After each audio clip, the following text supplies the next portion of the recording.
There were no broken locks. No footprints. Just the slow, silent disappearance. Each morning, a little less was there. Io's savings were vanishing, and no one was entering.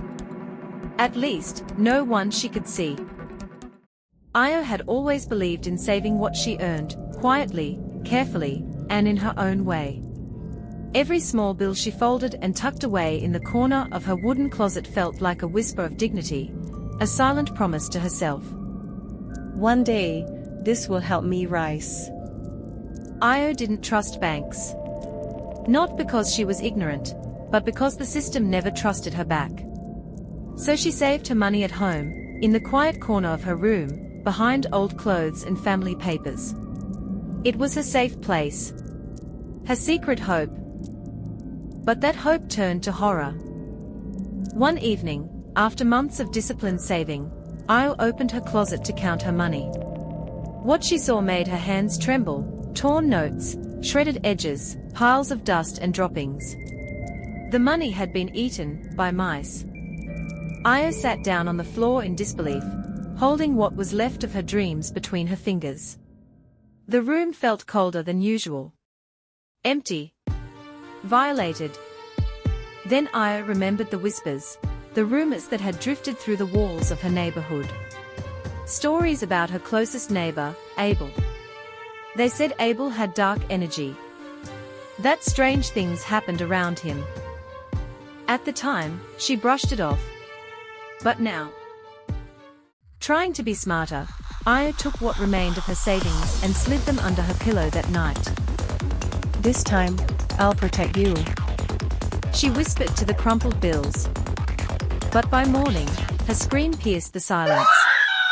The money under her pillow had been chewed again, just like the ones in her closet. That was the breaking point.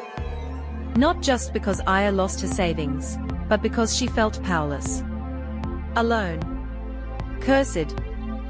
Desperate, Io went to consult a well-respected African spiritual medium, Mama Razia. Mama Razia didn't ask many questions. She just looked into her eyes, deep and still, and said calmly, "Your problem is not mice. Your problem is energy. And the source is close. Very close." She was told to burn specific incense to cleanse her home. She was given herbs to bathe with, bitter leaves and roots that carried the weight of generations of protection. The mice are not ordinary. Mama Razia said. And neither are you. Protect what is yours. That night, Io followed the instructions to the letter.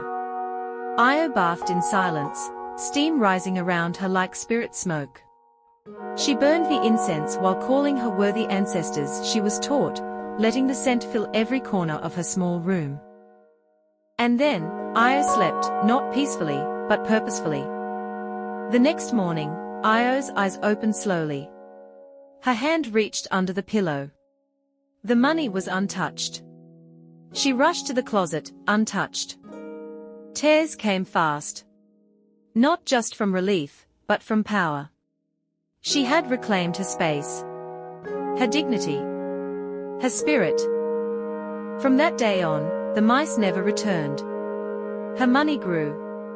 And so did her confidence. Io no longer feared the whispers of neighbors. She had found her strength in protection, in tradition, and in herself.